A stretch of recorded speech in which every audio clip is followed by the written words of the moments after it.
dans le Var et les Alpes-Maritimes avec une accélération depuis lundi dans les hôpitaux.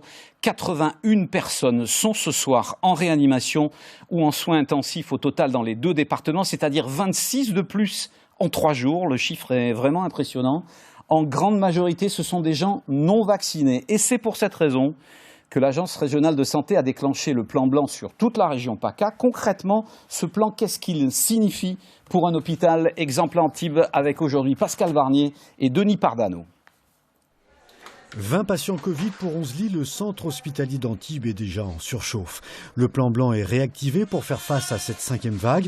Certains patients ont été transférés vers d'autres établissements. Le personnel soignant sous pression depuis 2 ans va devoir faire des efforts supplémentaires.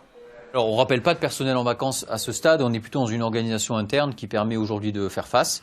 Donc on a par exemple des heures supplémentaires qui sont allouées pour démultiplier effectivement les possibilités de réponse.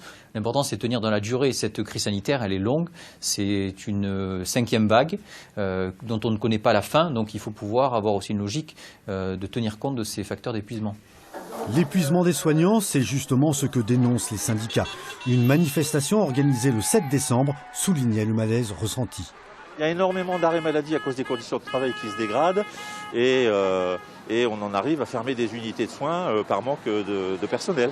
Ils nous promettent des postes, sauf que le problème c'est qu'il faut trouver les candidats pour les remplir, les postes. Et c'est très difficile aujourd'hui. Actuellement, le plan blanc a atteint le niveau 2. Si la situation se dégradait davantage, l'hôpital d'Antibes pourrait fermer certains services pour accueillir plus de patients Covid. Le pic de la 5e vague est attendu aux alentours du 15 janvier. C'est pourquoi l'Agence régionale de santé lance un appel à la solidarité auprès des professionnels du secteur, étudiants et retraités compris. Et l'établissement français du